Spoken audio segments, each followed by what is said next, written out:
Madame Marina, bienvenue. Merci beaucoup. Sur l'affiche, on a bien vu une certaine Marina Sivine et on aimerait savoir qui elle est. Bonsoir à tout le monde. Je m'appelle Elsa Marina Sivine et je pense que mon nom a prêté confusion. Je suis burundaise et j'ai 24 ans et je me définis comme entrepreneur et écrivain. Très intéressant. Tu viens de nous lire un extrait formidable et assez émouvant. Moi déjà je me demande, et c'est aussi que tout le monde se demande ici, d'où est venue la motivation d'écrire ce livre? Pour ce qui est d'écrire, j'écris depuis très très très longtemps parce que je me rappelle que mon premier petit carnet d'histoire, je l'ai écrit à l'âge de 11 ans. J'étais en 3e primaire si je ne me trompe pas. Et mon professeur, je me rappelle que le professeur est tombé sur ce petit carnet et il a tout lu et il m'a demandé qui a écrit ça. Et je lui ai répondu, c'est moi. Et il m'a dit, c'est formidable à ton âge. Courage, continue à écrire jusqu'à écrire des bouquins. Et malheureusement, j'ai perdu ce petit carnet.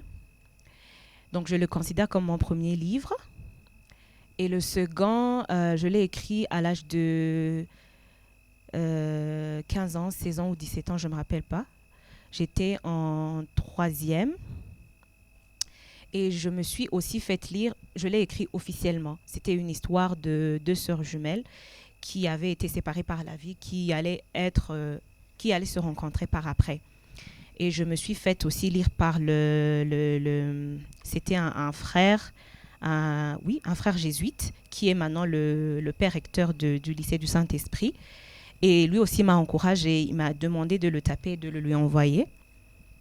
Mais j'ai aussi malheureusement perdu ce carnet. Donc, Moleku Mutima est juste un livre qui est passé par l'édition, où j'ai été corrigée, j'ai été relue. Sinon, j'avais écrit depuis très longtemps. Et pour ce qui est de l'inspiration et de la motivation, je crois que tout m'inspire, que ce soit les arbres, les personnes, tout. Mais j'ai déjà remarqué que je suis beaucoup plus inspirée par des faits mélancoliques que des faits qui apportent de la joie. Donc voilà. Merci beaucoup. Le titre Moleku Mutima, c'est un titre qui en dit long, mais qui reste quand même vague. Pourquoi ce titre? Et pourquoi un titre en Kirundi pour une œuvre écrite en français?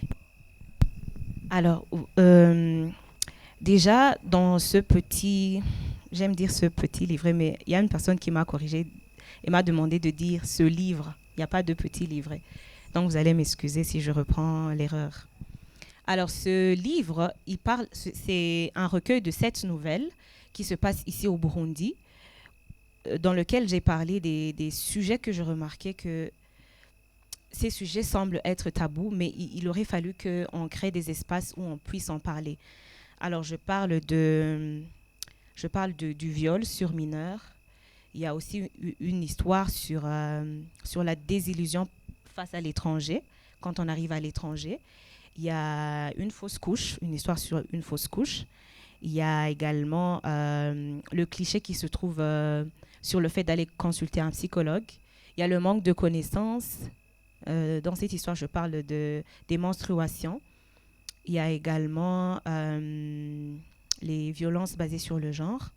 Donc, je trouve que ce sont des sujets qui sont en train de nous consumer, et qui tuent petit à petit la communauté.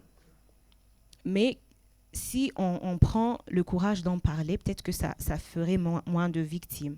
Alors, le livre a été d'abord, je l'ai écrit pour les victimes, pour leur dire More Kumutima, vous êtes reconnus, même si vous n'avez pas nécessairement eu cet ami qui vous pense. Et le deuxième groupe de personnes pour lequel j'ai écrit le livre, c'est toute personne qui veut s'éduquer par rapport à ces sujets. Déjà, il y a des personnes qui ne savent pas si réellement cela se passe ici, ou ce sont des problèmes liés à la peau. Par exemple, à Bazungu.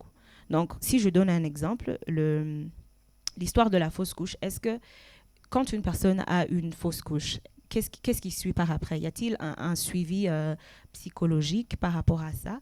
Est-ce que les personnes savent qu'ils doivent consulter un psychologue? En ce qui concerne, par exemple, les problèmes mentaux, nous côtoyons pas mal de fois des personnes qui ont ces problèmes et nous en parlons dans la communauté. Mais personne ne se lève pour aller dire, moi, je prends le drapeau, de voler au secours de cette personne. Donc, c'était ça. Et troisièmement, toute personne qui veut lire ma plume. Donc, voilà. Et le titre Morekumutima, je l'ai gardé en Kirundi. L'éditeur m'avait proposé de le mettre en français. Mais en français, je trouvais que la lourdeur des mots n'était pas la même. Donc, Morekumutima, épée à ton cœur, il y a une différence. Je voulais que ça soit Morenyene, More. Donc, j'ai décidé de l'attacher en bas, la traduction, mais de garder quand même l'œuvre en Kirundi. Merci beaucoup. Tu viens de nous parler du public qui est ciblé dans ton livre. On aimerait savoir aussi quel sentiment aimerais-tu que le lecteur ait pendant et après la lecture?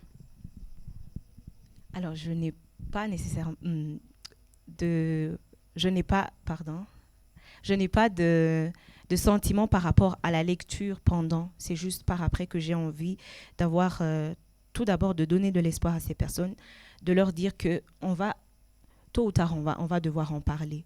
Mais par après, j'ai besoin d'un engagement par rapport au lecteur ou à la lectrice, de vraiment se réveiller et de parler de ces sujets qui vraiment semblent gêner, mais qui sont en train d'entraîner beaucoup de victimes sur le passage.